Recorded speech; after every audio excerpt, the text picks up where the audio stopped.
Bonjour, bonjour. Je fais ma petite balade. Aujourd'hui, je suis partie marcher parce que j'avais pas envie de faire quoi que ce soit d'autre. Et puis j'en profite pour regarder un petit peu. Euh, Là, je suis devant l'Allier parce que là, je suis au bec d'Allier. En fait, il y a c'est l'endroit où se rejoignent l'Allier et la Loire. C'est très très joli. C'est un site protégé. Et bien cet été, il y avait des grandes plages immenses. Ben là, il y en a plus du tout, du tout.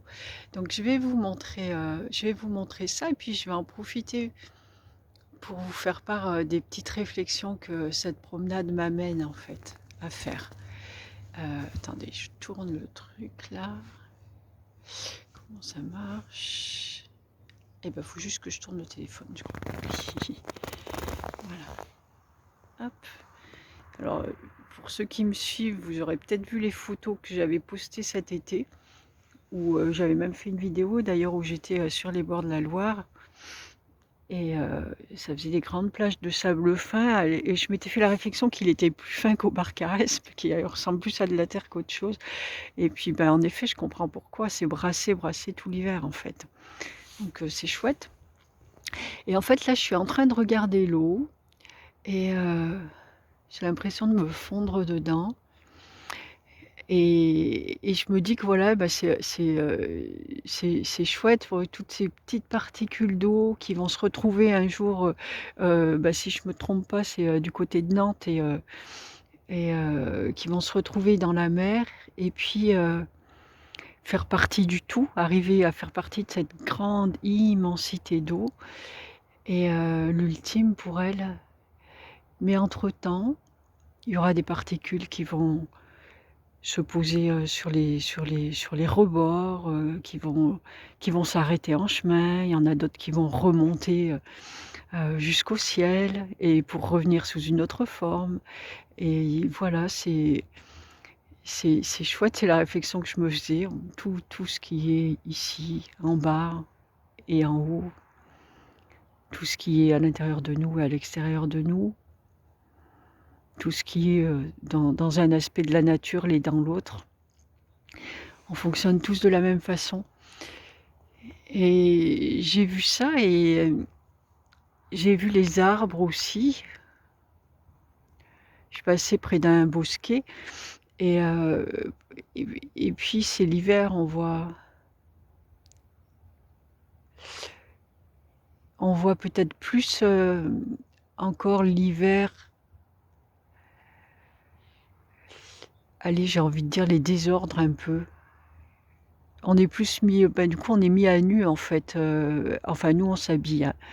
Mais, euh, mais il n'empêche qu'on est peut-être plus face à nous-mêmes en hiver, même nous les humains, et les arbres, la nature est mise à nu, plus ou moins, et du coup ça laisse apparaître les désordres, et en tout cas moi c'est ce que je vois, et, euh, et je me faisais la réflexion que voilà, même au niveau des arbres, bah, il y en a de plus lumineux que d'autres et je voyais au milieu du bosquet où beaucoup sont cassés, couchés, enfin c'est pas harmonieux, et ben il y a 2 ou 3 grands arbres qui s'élèvent vers le haut avec leurs grandes branches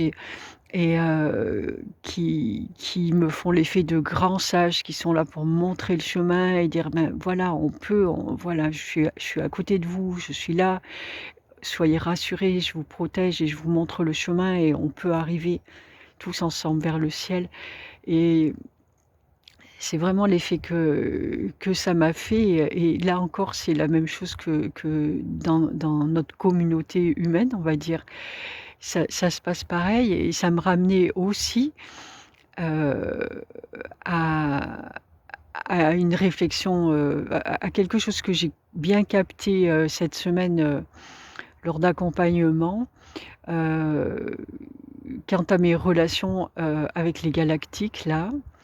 En ce moment où, il y a quelques semaines, je m'avais demandé, heu, si je voulais, les accompagner, être leur thérapeute pour certains quand il y aurait besoin et bah, j'ai accepté bien sûr, mais en même temps je trouvais ça un petit peu bizarre parce que ces êtres tellement évolués et beaucoup plus que nous et en quoi ils pourraient avoir besoin de moi et en fait, si je l'ai capté maintenant sur plusieurs plans et points et notamment que, certes, les civilisations, ces civilisations qui sont là autour de nous pour nous aider, sont pour beaucoup plus évoluées que nous, mais pour autant, à la même, image que les arbres ou que notre communauté à nous, eh bien, il y en a qui ont des niveaux de conscience, plus ou moins évolués que d'autres et nous, ceux qu'on côtoie et qui viennent nous accompagner depuis, bien longtemps, font partie de ceux de leur communauté à eux qui sont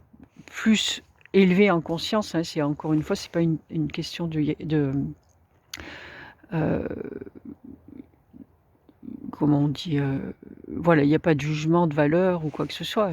Voilà, il y a juste un état d'être qui sont, déjà plus évolués en conscience que d'autres qui sont sûrement encore en train de travailler sur leur planète ou là où ils vivent et et voilà, donc j'ai compris ça et du coup, ça m'a permis d'accepter plus, encore la demande qu'il m'avait faite, avec plus de conscience, en fait et sûrement que ça va plus porter ses fruits-là. Moi, que je sais ce que j'ai à faire. Donc il y a cette réflexion et jamais 203. Là, je viens de passer, près d'un panneau parce que ce site est classé au patrimoine de l'UNESCO, donc il est protégé, bien sûr et je viens de passer près d'un panneau,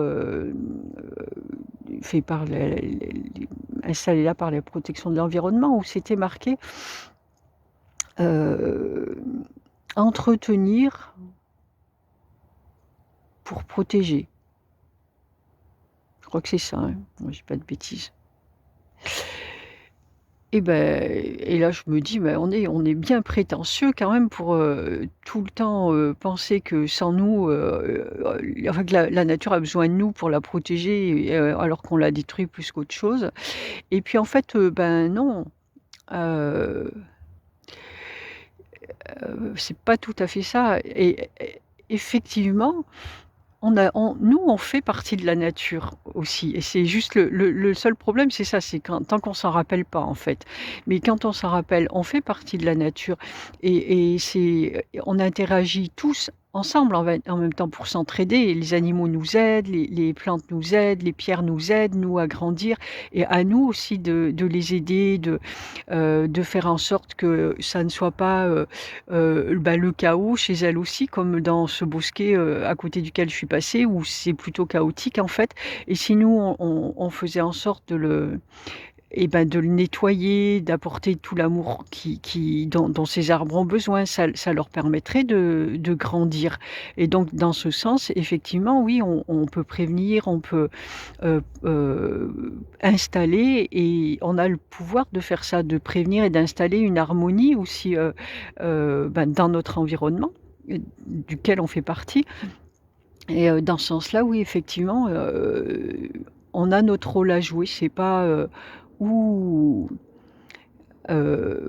c'est parce que là, la réflexion que j'avais eue, elle est celle on est beaucoup à avoir souvent dans le réactionnel, où on voit des choses, désagréables se passer avec la nature, enfin tout ce que l'être humain, lui fait subir et oui, mais il peut faire autre chose aussi et des belles choses. Il peut prendre sa place, là aussi, il peut prendre sa place au sein de la nature et lui faire du bien effectivement, heu, contribuer à l'harmonie. Contribuer à l'harmonie. Pour l'instant, on fait encore beaucoup, assez de tâches là-dedans, tant qu'on n'a pas tous compris, pourquoi on était là. Mais en fait, oui, on peut et on doit contribuer à l'harmonie. C'est notre rôle, on est là pour ça. On a notre place ici. On a notre place comme tout ce qui est. Donc voilà, les réflexions que je me suis fait là et que j'avais envie de vous partager. Voilà.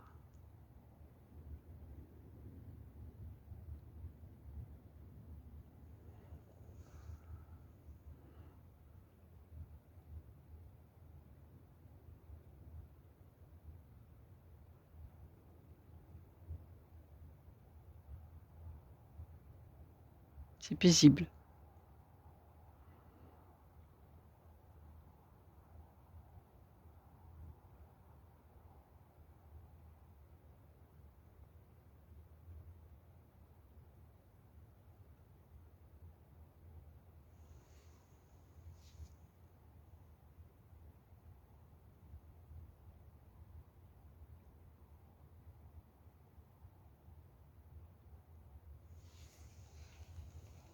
Merci.